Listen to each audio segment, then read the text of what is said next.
Sarah Olin had learned, a long time ago, exactly how much space a person was allowed to take up in a room like this. Not much. Just enough to breathe, and not 1 inch more.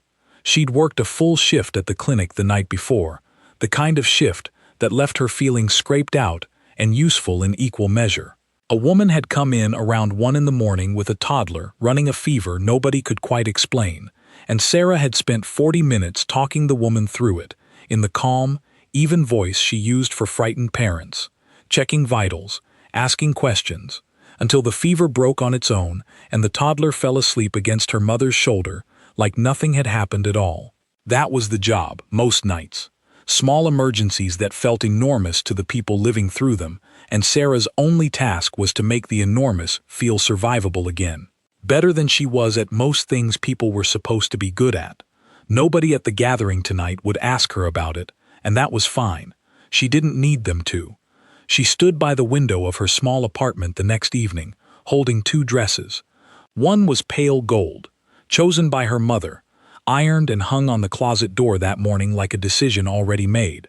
The other was blue, plain, a little worn at the hem, bought 2 years ago with her own money from a shop that didn't know or care what an Omega was supposed to wear. Her phone buzzed on the counter. Her mother, for the 3rd time. She didn't answer it. There was a reason she hated these gatherings, and it wasn't a complicated one, even though she'd spent years trying to make it complicated so it would hurt less. When she was 17, she'd stood at her own presentation ceremony in a dress her mother picked out, hair pinned the way tradition required, and waited to be looked at the way every other Omega in her year had been looked at. Nobody stepped forward. It wasn't cruelty exactly that made it hurt the way it did. It was the silence afterward, the specific, echoing quiet of a room deciding, all at once and without a single word spoken, that she wasn't worth the walk across the floor.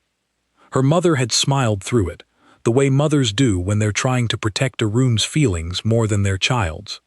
Tam had squeezed her hand backstage and said something about how these things didn't mean anything, which was kind, and also the sort of thing people say when they don't quite believe it either. Sarah didn't cry that night. She remembered that clearly, because it had surprised her at the time, how calm she'd felt, how far away from her own body, like she was watching the ceremony happen to someone else and taking careful notes on what not to do next time. What she learned, standing there in that pinned hair and borrowed dress, was how to make herself smaller before anyone had to ask her to. She had been practicing that skill for 6 years. She was very good at it now.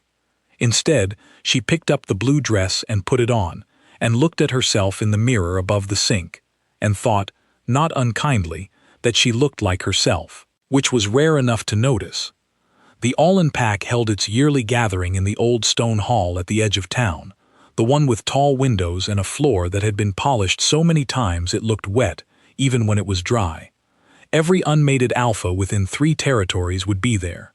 Every Omega who hadn't yet found a place would be there too, dressed carefully, standing carefully, hoping carefully.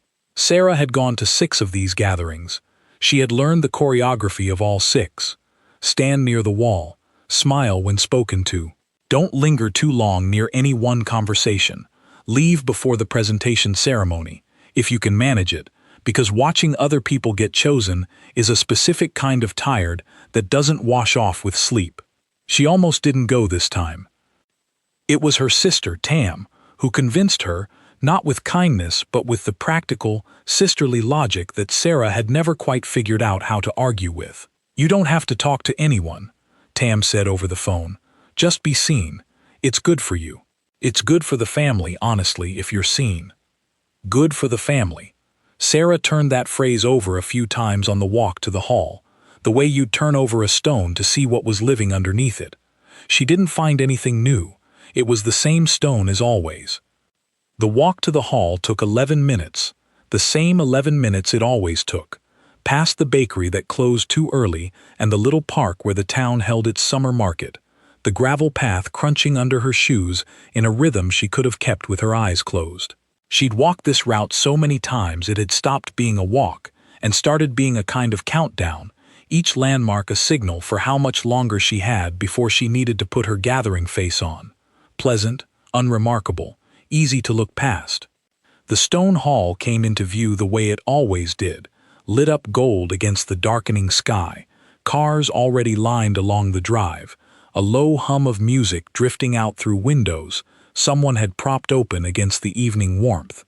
She stood at the edge of the gravel lot for a moment longer than necessary, the way she always did, gathering whatever it was she needed to gather before walking in. The hall was already loud when she arrived, not loud with noise exactly, but loud with intention.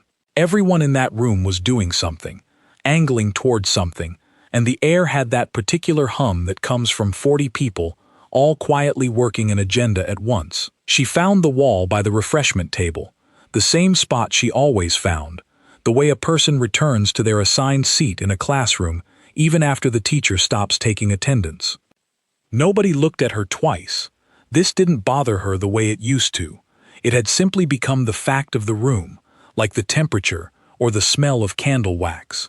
She poured herself something to drink and watched the room work. She noticed the whispers the way you notice weather, not aimed at you exactly, just present, moving through the space you happen to occupy. A woman near the far table, adjusting her daughter's collar, said something about the all-in girl, in a tone that wasn't cruel, just certain. Sarah didn't need to hear the rest. She'd heard versions of it every year since she was 17. No alpha would ever choose her. Nobody said it directly. Nobody needed to. It sat in the room like furniture, something everyone had gotten so used to they no longer noticed they were arranging their conversations around it. She thought about leaving. She always thought about leaving. She stayed instead, because staying had become its own strange habit, the kind you keep even after you've forgotten why you started it. And then the room changed. It wasn't loud. That was the strange part. A shift like that should have come with some kind of sound, but instead it came with the opposite, a small collective intake of breath that somehow made the whole hall quieter. Conversations didn't stop. They just got thinner, the way a crowd thins when everyone privately decides to pay attention to the same thing without admitting it. Sarah looked toward the door. A man had come in. He wasn't dressed differently from anyone else, not really. Dark jacket, plain lines, nothing that screamed status the way some alphas like their status to scream. But something about the way he stood made the room recalculate itself around him, the way water finds a new shape around a stone dropped into a still pond. She didn't know who he was. She realized, a second later, that this made her the only person in the entire hall who didn't know who he was. Every other head had turned, every other shoulder had straightened, and she was still standing there with her drink, blinking at a stranger the way you'd blink at any stranger, without the added weight of reputation. "That's him," said a voice near her. She turned. A younger Omega she vaguely recognized from the clinic waiting room was staring toward the door with the kind of focus usually reserved for lightning. "Who?" "Cale Dorn." The girl said it like it should mean something. When Sarah's face stayed blank, she added, a little breathless, "The Alpha King. He hasn't come to one of these in 6 years." Sarah looked back toward the door. The man, Cale apparently, though the title in front of the name felt like something she'd have to grow used to, wasn't circulating. He wasn't shaking hands or nodding at the pack leaders lining up to be noticed by him. He stood near the back, half in shadow from the tall windows, and did something almost nobody else in the room was doing. He watched. Not the presentations, not the Omegas arranged near the front, each angled just so, each hoping the light caught them well. He watched the room itself, the way you'd watch a crowd if you were trying to understand it, rather than impress it. For one strange second, his eyes crossed hers. She looked away first. That felt like the safer instinct, and safety was a habit as deep as any other she owned. An older woman near the food table, the pack leader's wife, Sarah recognized her collar pin from a dozen prior gatherings, leaned toward a friend and murmured something with the practiced ease of a person who had never once doubted the correctness of her own opinions. "He won't find anything worth his time here," the woman said. "Not cruel, just certain, the way people are certain about weather." Sarah reached for a cracker from the tray and ate it, mostly because it gave her hands something to do that wasn't clenching. The evening moved the way these evenings always moved. Alphas circled the room like they were window shopping. Omegas stood in careful arrangements, laughing at the right moments, tilting their heads at the right angles. Sarah watched it all from her spot by the wall, half invisible, which had stopped being an insult somewhere around the fourth gathering and had just become a kind of camouflage she wore on purpose now. She didn't notice Bren approaching until he was already close. Bren was an alpha from a neighboring pack, mid-rank, the kind of man who'd introduced himself to Sarah exactly twice before and forgotten her name both times. He had the easy, unbothered confidence of someone who had never once had to consider whether a room wanted him in it. "Sarah, right?" he said, though his eyes were already sliding past her, toward the door, toward the tall, dark-jacketed shape near the back wall. "Listen, could you maybe move down a bit? Iris wants a better spot by the window. You understand?" He said it the way you'd ask someone to shift over on a bus. Reasonable, unbothered, as if her presence in that particular 6 feet of floor was a logistical inconvenience rather than a person standing somewhere she had every right to stand. Sarah looked at her glass.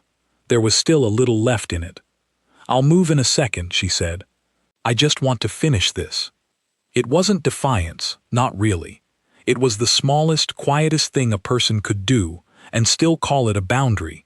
30 seconds. That was all she was asking for. 30 seconds that belonged to her and nobody else. Bren's face did something complicated. Not angry exactly, more confused. The specific confusion of a person encountering resistance from a source he hadn't expected resistance from, like a chair that talks back.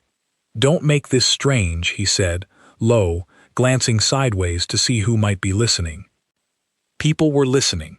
Sarah could feel it the way you feel a draft. The conversations near her thinning out again, that same collective quiet the room had done when Cale Dorn walked in, except this time it was aimed at her, and it didn't feel like curiosity. It felt like an audience waiting to see whether she'd fold. She almost did. 6 years of practice told her exactly how to fold, smile, apologize, step back, become smaller, let the room breathe out and move on. Her feet had already started shifting when a chair scraped against the floor across the room. It was such a small sound. It shouldn't have carried the way it did. But every head turned. Cale Dorn stood up from where he'd been sitting near the back wall and crossed the hall the way weight moves, unhurried, without any need to rush, because rushing was for people who worried about being ignored. He wasn't ignored. The crowd parted for him the way a crowd parts for anything heavy enough to demand it, not out of politeness, just physics. He stopped beside Sarah, close enough that she could smell rain on wool, though it hadn't rained that day. He didn't look at Bren right away. He looked at the refreshment table instead, reached past Sarah, carefully, giving her plenty of room, and picked up a glass of water like that had been his whole reason for crossing the room. Then, finally, he looked at Bren. "She said she'd move when she's finished," he said. His voice wasn't loud. It didn't need to be. She wasn't talking to me, and even I understood her. "Try again." Bren opened his mouth, closed it, looked between Cale and Sarah like he was trying to solve a math problem that had suddenly changed all its numbers. Then he mumbled something about finding Iris and walked off faster than the situation strictly required. The hall did not breathe. Cale turned to Sarah. Up close, his face wasn't what she expected from the whispers. Not sharp, not cold.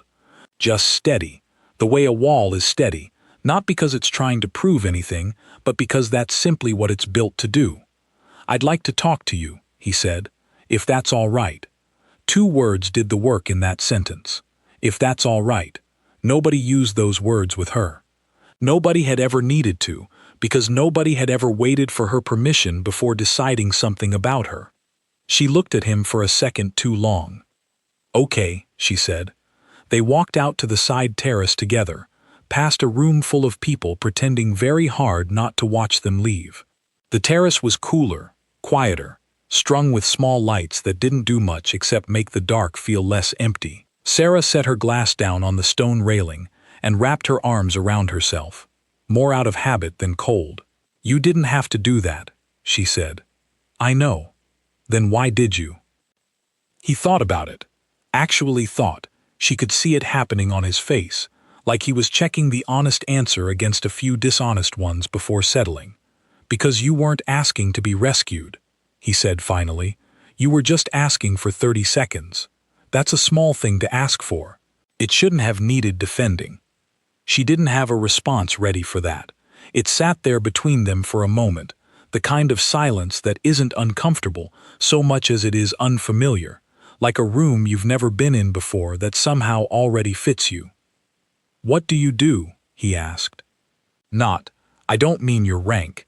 I mean, what do you actually spend your days on? Nobody asked her that. Not at these gatherings. Rank, lineage, presentation history, those were the questions the hall trained everyone to ask, the ones that sorted people into columns before you'd even learned their names. Sarah blinked at the plainness of his question, the way you'd blink at sunlight after a long time indoors. I work at a clinic, she said. Night shifts, mostly. The East Wing, we handle a lot of the overnight intakes. People who can't get anywhere else at 2 in the morning. Why nights? Because nobody wants them. Which means nobody's checking on how I do the job, which means I get to just do it, however I think it should be done. She paused, surprised at herself for saying that much. That sounds strange. It doesn't. He was looking at her properly now, not the assessing look she was used to from alphas sizing up a room, but something quieter. It sounds like the only honest reason anyone's given me all night for why they do what they do. They talked for 20 minutes that felt, somehow, like both no time at all and a very long time. He asked about the clinic. She told him about a man who'd once come in at 3 in the morning, insisting his hand had been bitten by a raccoon that turned out, upon examination, to be his own cat. He almost laughed at that, a small breath through the nose, like laughing wasn't a muscle he used often but hadn't forgotten how to use. She asked him, eventually, why he'd come tonight, after 6 years of not coming. He was quiet long enough that she thought she'd asked something wrong. I used to come to these because I was supposed to find someone, he said. I did, once. It didn't end the way it was supposed to. He didn't explain further. He didn't need to. Something in the way he said it told her not to ask, and she understood that kind of silence better than most people, because she carried a few of her own. I'm sorry, she said anyway, because it seemed true even without the details. I stopped coming because I got tired of the room deciding who mattered before I'd even opened my mouth, he said. Tonight, I almost didn't stay. Then I saw someone refuse to be moved, and I thought, that's worth staying for. Sarah hesitated, then asked the question anyway, because something about the terrace and the dark made it feel safer than it would have inside. What happened? To the someone, I mean, before. Cale turned his glass slowly on the stone railing, watching the water inside it catch what little light the terrace lamps gave off. There was a dispute at the border, 5 years back, nothing that should have gone the way it did. I made a call I thought was careful. It wasn't careful enough. He didn't look up. She went to handle the part of it I couldn't be in 2 places for. She didn't come back from it. I'm sorry, Sarah said again, and meant it the same way she had the first time. I've had 5 years to get used to carrying it, he said. I'm not telling you this so you feel sorry for me. I'm telling you because you asked a real question and you deserve a real answer, even the parts that don't make me look good. He finally looked up. I stopped trusting my own judgment about people for a while after that. It's part of why I stopped coming to these. I didn't want to make another call I wasn't careful enough about. And tonight didn't feel like a call I had to be careful about, he said. It felt like the opposite. It felt obvious. Sarah didn't know what to do with obvious. Nothing about her life had ever been described that way. Not once. Not by anyone.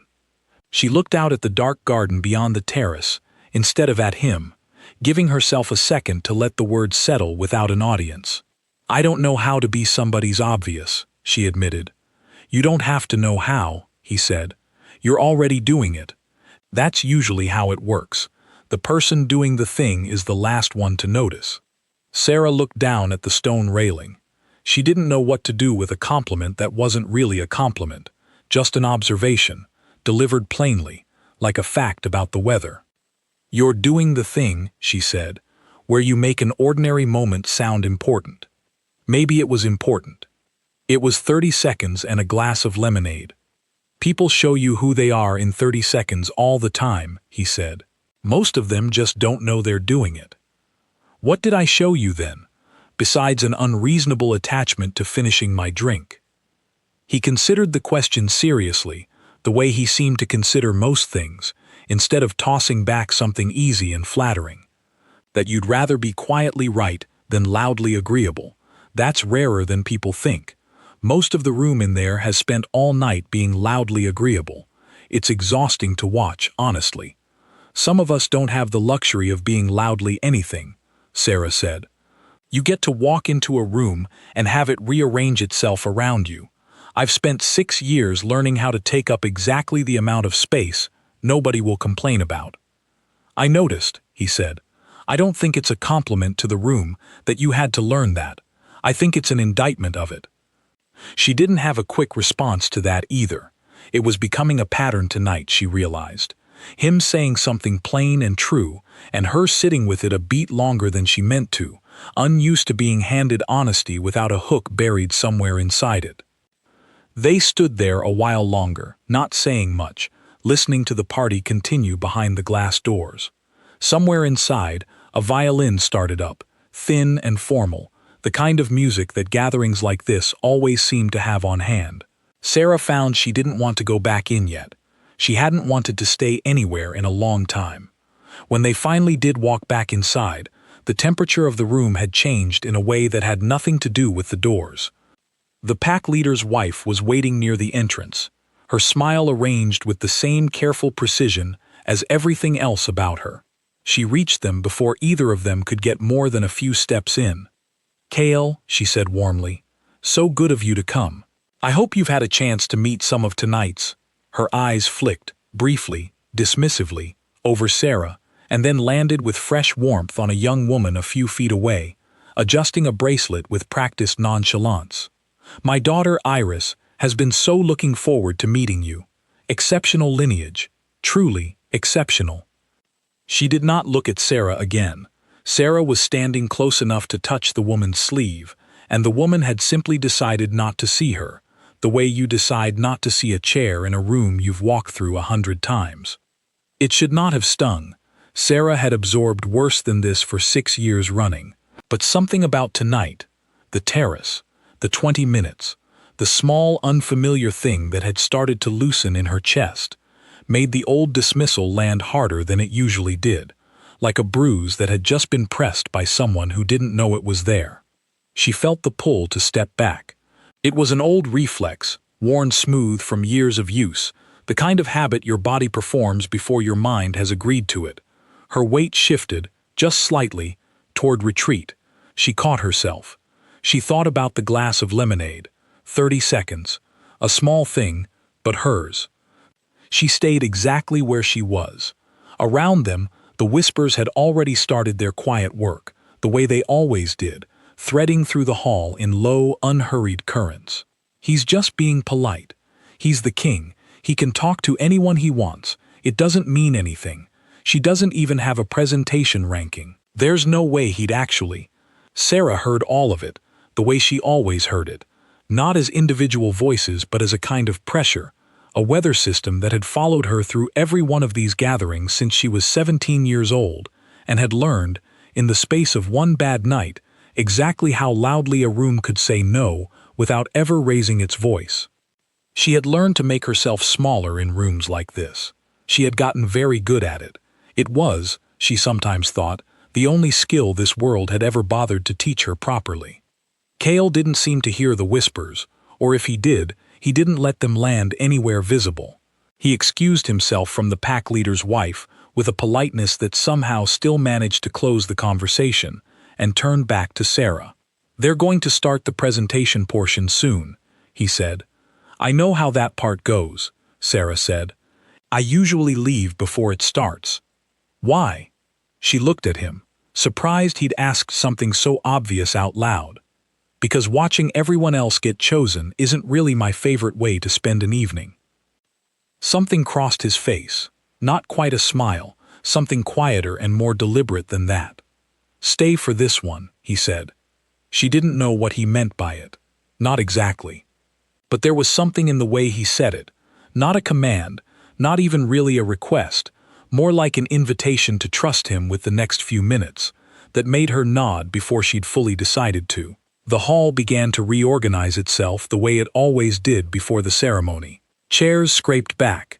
The violin found its formal tempo. A low murmur ran through the crowd as everyone found their places, the omegas arranging themselves near the front in the careful constellation the tradition demanded, the alphas gathering along the sides, watching, calculating, waiting for the part of the evening where intentions finally became public. It was tradition, old as the packs themselves, that an alpha who meant to declare interest would cross the room and offer his hand before the ceremony began. Not a proposal exactly, but the first public threat of one, a signal the whole hall would understand without needing it explained. Nobody did this lightly. Nobody did this by accident. Sarah stood near the back, half expecting to slip out the side door the way she always did, when she realized Cale hadn't moved from beside her. He turned to face her. He didn't say anything grand. He didn't raise his voice, or make an announcement, or do any of the things the moment seemed to call for. He simply held out his hand, palm open, unhurried, the same steady offer he'd made with the glass of water an hour before, except this time everyone in the hall understood exactly what it meant. The room went still in a way it hadn't all evening. Even the whispers stopped, as if the whole hall had collectively run out of breath at the same moment. The pack leader's wife had gone silent mid-sentence, her mouth still slightly open around a word she never finished. Iris stood very straight, very pale, staring at the space between Cale's hand and Sarah's, as if she could somehow will it to close differently. Bren was studying the floor with sudden, intense interest. Sarah looked at the offered hand. She thought about the blue dress hanging in her closet 2 years unworn, until tonight. She thought about the 17-year-old girl who had learned, in one bad night, to disappear on command. She thought about all the small, quiet refusals she'd made since then. 30 seconds here, a few unspoken thoughts there. Little rebellions nobody but her had ever noticed, stitched together across 6 years into something that had never quite added up to anything, until maybe now it did. She thought, I am so tired of being the thing people already decided about before I opened my mouth. She took his hand. It wasn't dramatic. There was no gasp, no swelling music, nothing you'd expect from a moment like this, if you'd only ever seen it happen in stories. There was just her hand in his, warm and steady, and the quiet click of something settling into place that had been slightly wrong for longer than she could remember. Cale didn't pull her forward quickly. He walked the same unhurried pace he'd used crossing the hall the first time, and Sarah walked beside him, past the pack leader's wife, past Iris, past every whisper that had ever told her what she was and wasn't allowed to become, into the center of the hall where the ceremony was meant to begin. Somewhere near the front of the hall, Sarah caught sight of her mother, who had come tonight the way she came every year, hopeful in a way Sarah usually found exhausting rather than touching. Tonight her mother's face was doing something Sarah didn't have a name for yet. Somewhere between shock and the beginning of tears, one hand pressed flat against her own collarbone like she was holding something in place. The tall windows behind them had gone fully dark now, the evening complete, and the hall's chandeliers threw a warm, steady light down over the floor, over the frozen crowd, over the two of them standing where the ceremony was supposed to begin. Sarah could feel her own pulse in her ears, not from fear exactly, more like the sound a room makes right before something in it changes for good. Nobody said anything for a long moment. Then, from somewhere near the back, a single pair of hands started clapping. The girl from the clinic waiting room, the one who'd told Sarah his name in the first place, grinning like she'd just watched something she planned to talk about for years. A few more followed, not everyone. Not the pack leader's wife, whose smile had gone thin and brittle, or Iris, who had turned to stare very hard at a spot on the wall. But enough. Enough that the sound filled the space where the silence had been. Sarah stood in the middle of the hall, holding the hand of a man the whole room had spent all evening deciding wasn't for her, and felt something she hadn't felt in longer than she wanted to admit. Not triumph exactly. Something quieter than that. Something closer to ground. They didn't stay for the rest of the ceremony. Cale leaned down after a few minutes, close enough that only she could hear him, and asked if she wanted to leave. Not because anything had gone wrong, the opposite, if anything, but because he'd noticed, the way he seemed to notice most things, that she'd had enough of being watched for one night. I don't actually like the formal part either, he admitted, as they slipped out through a side door into the cool evening air. Never have. Too much standing still and being looked at. You're the Alpha King, Sarah said.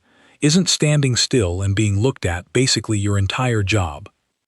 Most days, unfortunately, yes. He held the door for her without making a show of it. Tonight, I'd rather not. They ended up by her car in the gravel lot behind the hall, leaning against the cool metal, the party still glowing faintly through the tall windows behind them.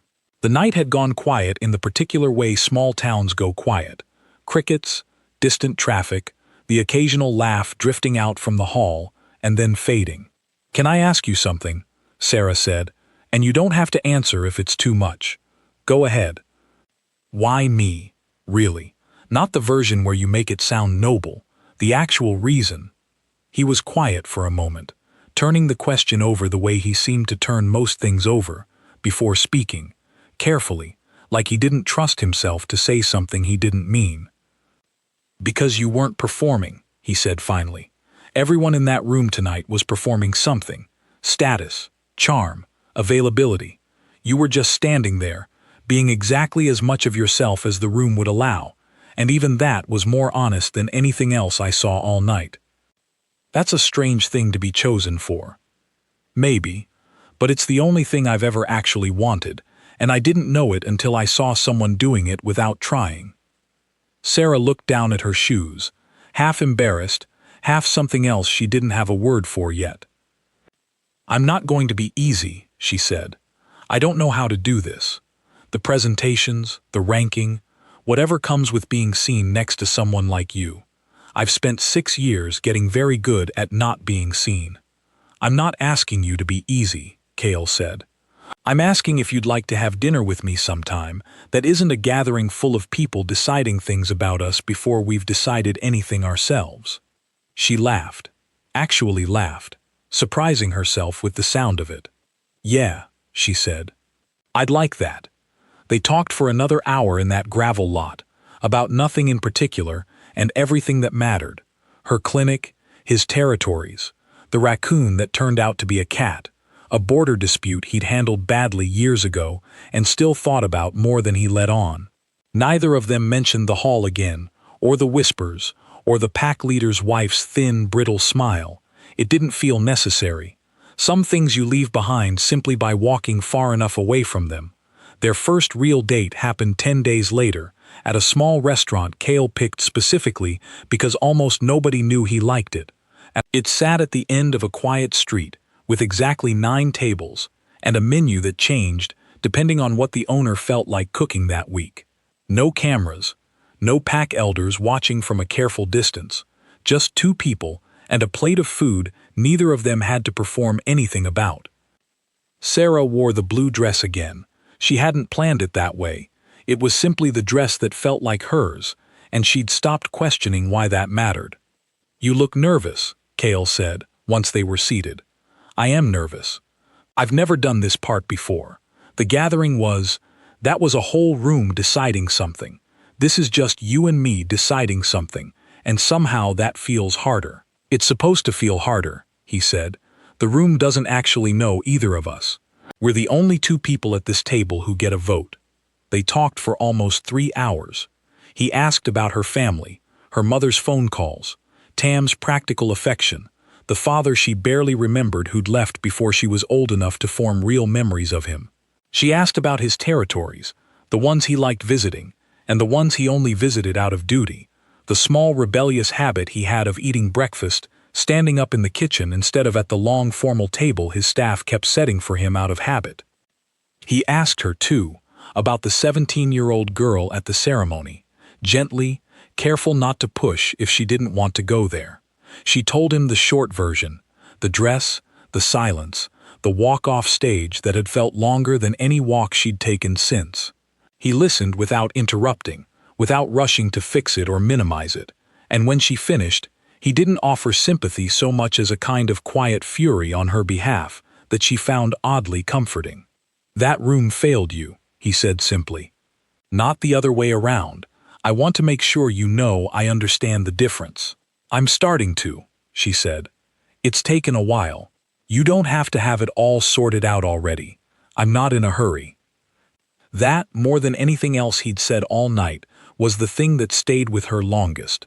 Not the grand gesture at the gathering, not even the plain honesty on the terrace, but this small, unremarkable promise across a dinner table, that she could take her time and he would still be there when she was ready, not counting the minutes the way rooms like the hall had always counted them for her. Somewhere around the second course, she caught herself laughing at something he said, really laughing, the kind that came from low in her chest and surprised her on its way out, and thought, with a small jolt, that she couldn't remember the last time a dinner had gone by without her counting the minutes until it was polite to leave. It wasn't all easy, though. Word got out within a week. These things always did, no matter how careful you were about small restaurants and quiet streets. And by the time Sarah showed up for her next shift at the clinic, 2 of her coworkers had already seen the grainy photo someone had taken through the restaurant window and posted online. They meant well, mostly. But meaning well didn't stop the questions from feeling like being examined under a very bright light she hadn't asked to stand under. Her coworker Priya, who'd worked the desk beside Sarah's for 2 years and knew her mostly through shared coffee and complaints about the overnight schedule, cornered her in the break room that same week, eyes wide. "You could have told me," Priya said, only half joking. "I found out from a photo some stranger took through a restaurant window. That's not how best friends learn things. We're best friends now. We've shared a coffee pot for 2 years. That's basically a marriage in clinic years." Priya softened, leaning against the counter. "I'm happy for you, genuinely. You've been coming in here every night for 2 years, looking like you were carrying something heavy, and I never knew what it was, and now I sort of do. I hope this makes the heavy thing lighter." Sarah hadn't expected that, the plain kindness of it, offered without needing anything back. "It does," she said. "Most days. And the other days? The other days I remind myself 30 seconds was enough to start with, so I don't need the whole thing figured out at once." Priya didn't fully understand the reference, but she nodded anyway, the way good friends do when the specifics matter less than the fact that you trusted them with it. Her mother called that same week, this time in a tone Sarah hadn't heard from her in years. Careful, almost apologetic, the tone of someone recalculating an old opinion in real time. "Is it true?" she asked. About you and Cale Dorn?" "It's true," Sarah said. There was a long pause on the line. "I don't know what to say." "You don't have to say anything, Mom. I'm not asking for a speech. I'm just telling you where things stand." Her mother was quiet for another moment, and then, softer than Sarah expected, she said, "I always thought you deserved more than what those gatherings gave you. I just didn't know how to say that without it sounding like pity. I'm sorry if it ever felt like pity." It was the closest thing to an apology Sarah had ever gotten from her, and she found, somewhat to her own surprise, that it was enough. Not everyone recalculated so gently. A week after the story broke properly, Sarah was summoned, there wasn't a softer word for it, to a meeting with 3 members of the Regional PAC Council, older men and women whose collective job seemed to be deciding whether a relationship like this one was allowed to exist without their blessing first. They sat her in a room with high windows and asked her questions about her lineage, her rank, her presentation history, the same questions she'd spent 6 years being sorted by, except now the stakes had a different shape. One of them, A stern woman with silver hair pulled back so tightly it looked like it hurt, asked Sarah outright whether she understood what she was taking on. "This isn't a small thing," the woman said. "He carries 7 territories. People will look at you and wonder what you bring to that." Sarah thought about the clinic. The toddler with the fever nobody could explain. The 30 seconds she'd bought herself at the gathering, back when 30 seconds was the biggest thing she'd ever dared ask for. "I bring exactly what I've always brought," she said. "I show up. I pay attention. I don't disappear just because a room decides I should. If that's not enough for this council, I understand, but it's not going to become something different just because you're asking me to perform it differently." The room went quiet in a way that reminded her, uncomfortably, of the hall the night of the gathering. But this silence didn't feel the same. This one felt like the sound of people recalculating, not dismissing. Cale, who had been waiting outside the room at Sarah's own insistence, she'd wanted to answer for herself, without him standing behind her like a shield, was told about the exchange later by one of the council members who couldn't quite keep the surprise out of her voice. He didn't say much when Sarah told him herself, over dinner 2 nights after. He just reached across the table, took her hand the same steady way he had that first night, and said, "I told you, you were never the one who needed defending. You just needed the room to stop talking over you." There was a night, about a month in, when the weight of it all caught up with her. She'd gone to visit Cale at the main estate for the first time, a sprawling stone house that made her small apartment look like a single room inside it, and found herself standing in a hallway lined with portraits of alphas who had come before him, each one composed and certain in a way that made her suddenly, sharply aware of how out of place she looked in her ordinary coat and ordinary shoes. A member of his staff, polite but clearly unsure what to do with her, had asked if she was here about the delivery. Not maliciously, just an honest mistake, the kind that happens when nobody's told the household who to expect. But it landed somewhere old and tender in her, a place that hadn't fully healed from 6 years of being mistaken for something less than what she was. She didn't tell Cale right away. She sat through dinner smiling in the right places, and it wasn't until they were alone afterward, in a quiet sitting room with a fire going, that the smile finally cracked. "What's wrong?" he said. Not a question, really. He'd noticed something off in her the moment she walked in, she realized. He'd just been giving her room to bring it up herself. "Someone asked if I was here about a delivery," she said, and heard how small it sounded even as she said it, which somehow made it worse. "It's stupid. It's not even about her.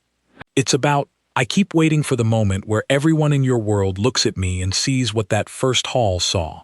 Somebody who doesn't belong." Cale didn't rush to fix it. That was one of the things she'd learned about him.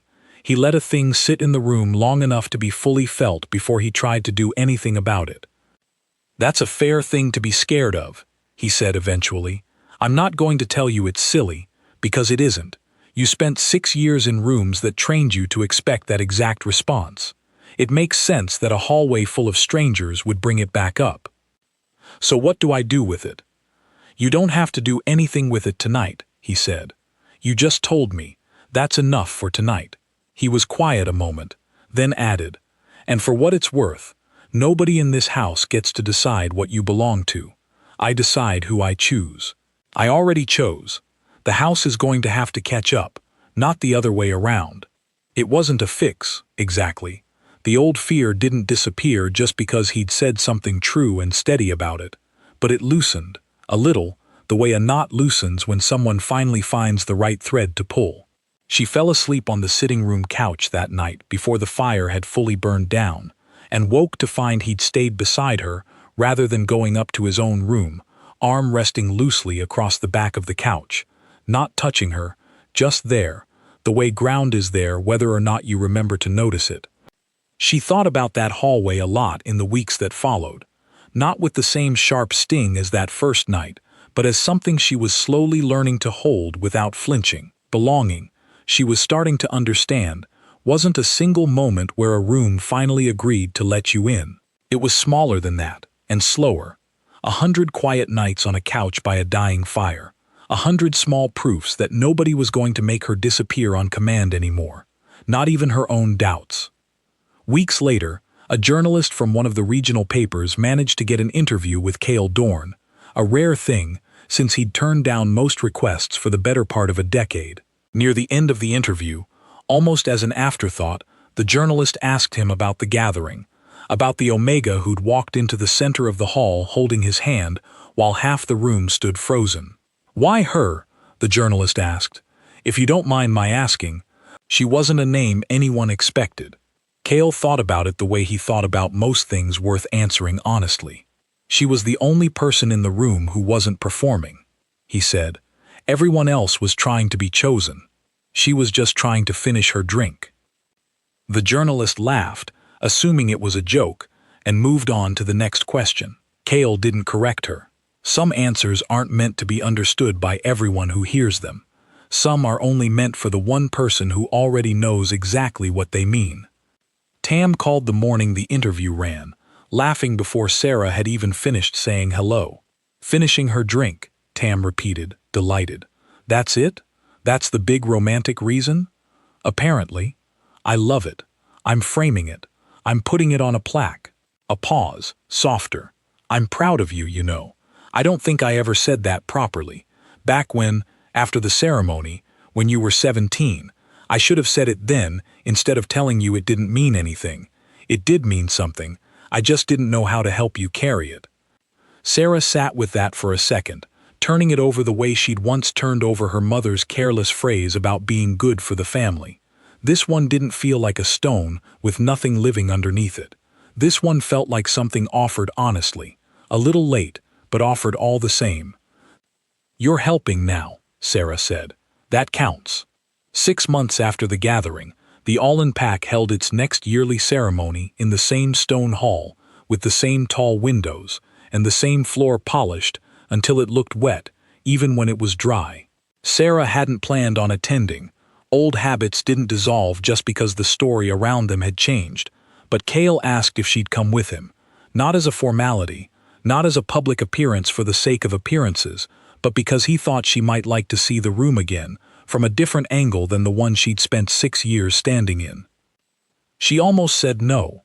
Then she thought about the wall by the refreshment table, and the girl who used to stand there memorizing exactly how much space she was allowed to take up, and she found she wanted to see what the room looked like now that she wasn't measuring herself against it anymore.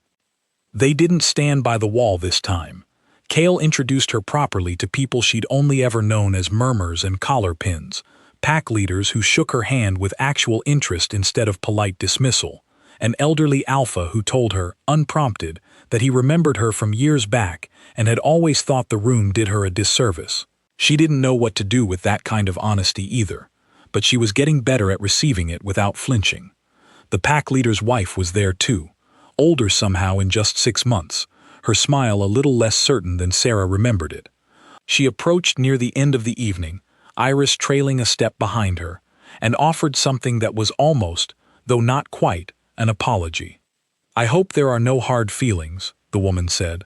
About before, I only ever wanted what was best for everyone. Sarah thought about several honest answers she could have given. She settled on the simplest one, because simple, she'd learned, usually carried more weight than clever. There aren't, she said. I just hope you look a little closer next time, at whoever's standing by the wall. You might be surprised what you find there. The woman didn't quite know what to say to that. Iris, standing behind her, met Sarah's eyes for just a moment, not with hostility, more like recognition, the look of someone quietly filing information away for later. Sarah gave her a small nod, the kind you give someone you suspect might need it more than they'd admit, and let the moment pass without pushing it further. Later that night, walking back to the car with Cale's hand loosely around hers, Sarah glanced back once at the tall lit windows of the hall, glowing warm against the dark. Different room, she said. Same building. Same room too, honestly, Cale said. You're just not the same person standing in it. She thought about that the rest of the walk, turning it over slowly, the way you'd turn over something you wanted to keep, rather than something you were trying to understand once, and then set down. It was almost a year to the day after that first gathering when Cale asked her to marry him, and true to form, he didn't make a production of it. No hall full of witnesses, no orchestrated moment designed for an audience. He asked her in the clinic parking lot, of all places, at the end of one of her night shifts, standing beside her car in the gray early light, the way he'd once stood beside it in the dark. I had a whole plan, he admitted, a little sheepish, which was not an expression she'd seen on him often. Dinner, a specific view of the coastline I thought you'd like. Then I got here early to wait for your shift to end and realized I didn't want to wait for the plan. I just wanted to ask you. So ask me, Sarah said, laughing despite the exhaustion still sitting heavy behind her eyes from 6 hours on her feet. Marry me, he said. Not dressed up, not rehearsed, just the plain shape of the question, offered the same way he'd once offered his hand, across a crowded hall, open, unhurried, hers to take or leave. She didn't need 30 seconds this time.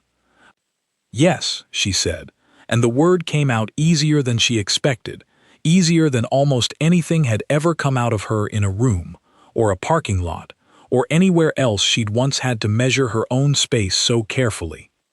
They told her mother first, then Tam, who cried in a way she insisted was purely practical, something about finally being able to plan a wedding she'd been quietly imagining since Sarah was 12.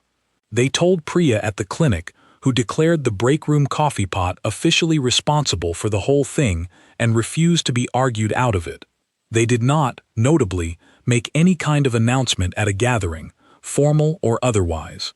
Some things, Sarah had decided, belonged to the people who lived them and nobody else.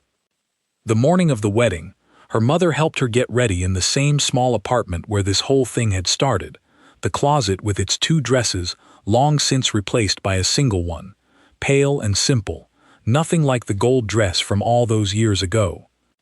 I keep thinking about that ceremony, her mother admitted, pinning a small flower into Sarah's hair with careful, steady hands. The one when you were 17. I've thought about it more this year than I have in the 6 since. I keep wondering what I would have done differently, if I'd known then what I know now. You don't have to keep doing that, Sarah said gently. It happened. It shaped some things. It doesn't have to shape today, too. I know. I just want you to know I see it, what you carried out of that room, and what you're walking into today instead. Her mother's eyes were bright, and for once she didn't try to blink it away or cover it with brisk efficiency the way she usually did with hard feelings. You did this yourself, you know. Not the gathering. Not luck. You stood in that room and didn't disappear when everyone expected you to. That was you, long before he crossed the floor. Sarah looked at herself in the same mirror above the sink where she'd once decided she looked like herself, in a blue dress on an ordinary evening that turned out not to be ordinary at all. She looked like herself now, too, just a version of herself that had stopped bracing. Thank you for saying that, she said. I don't think I've heard it put quite that way before. Well, her mother smoothed the last pin into place, hands lingering a moment longer than necessary on her daughter's shoulders. It's true. It was always true. I just wasn't always the one saying it. The wedding itself was small, smaller than anyone in Cale's world expected a king's wedding to be, held in the garden behind the same clinic where Sarah had spent so many overnight shifts, because she'd said, half joking and then not joking at all, that it felt more like home than any hall ever had. Tam stood beside her. Priya cried through the whole thing, "Coffee pot be damned." Her mother sat in the front row in a soft green dress, watching with an expression Sarah had never quite seen on her before, something unguarded, something that looked almost like relief. Cale's own family, what remained of it, sat across the narrow aisle, and among them, unexpectedly, was the elderly Alpha from the gathering months back, the one who'd told her the room had done her a disservice. He caught her eye during the ceremony and gave her a small, satisfied nod, the kind of nod that said he'd been right about something and didn't need to say it out loud. There was no grand hall, no violin playing a formal borrowed tune, just a garden, and the people who actually mattered, and a version of Sarah who no longer needed to check how much space she was allowed before deciding to take it. Later that evening, After the small crowd had thinned and the garden lights had come on one by one against the dusk, Sarah found herself standing near the same clinic doors she'd walked through 1,000 tired mornings before, her new husband's jacket draped over her shoulders against the evening chill. Inside, through the glass, she could see the night shift starting up without her for once. New faces at the desk, a familiar hum of quiet, necessary work, continuing whether or not she was the one doing it. She thought about the 17-year-old girl who used to make herself small enough that nobody would notice the space she wasn't allowed to take. She thought about the woman by the refreshment table, 30 seconds and a glass of lemonade, learning slowly, and then all at once that some doors open simply because you're finally willing to knock. Regretting the venue? Cale asked, following her gaze to the clinic windows. Never, she said. I just like knowing it's still here. Some things are worth keeping close, even after they've stopped being the whole story. He didn't ask her to explain further. He'd learned, same as she had, that not every quiet thing needed unpacking to be understood. He simply took her hand, the same steady, open way he always did, palm up, hers to take or leave, except now it was a habit worn smooth from a year of practice, rather than a single bold gesture in a crowded hall.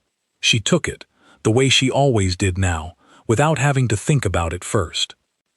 Just steady, like ground that had been there the whole time, waiting for her to notice she was already standing on it. Outside her window, the evening was doing what evenings do, the sky going soft at the edges, the streetlights flickering on one by one down the block. She thought about the girl who used to leave gatherings early so she wouldn't have to watch other people get chosen. She thought about the blue dress, worn twice now instead of once, hanging a little more comfortably in the closet these days. She didn't feel like a different person. That was the strange, quiet truth of it. She felt like the same person she'd always been, except now the world had finally caught up to seeing her that way too. Her phone buzzed on the table, a message from Cale, short and unremarkable, asking how her shift had gone, whether the man with the raccoon, that was actually a cat, had come back in. Ordinary, small, the kind of message that didn't need to prove anything to anyone. She smiled, picked up her tea, and answered it. Some stories end with a crowd falling silent, with whispers turning to applause, with the girl nobody expected walking into the center of the room. But the real ending, the one that mattered, happened later, quieter, in a kitchen with cooling tea and an ordinary text message, where a woman who had spent 6 years learning how to disappear finally let herself take up exactly as much space as she wanted. No more, no less, just enough.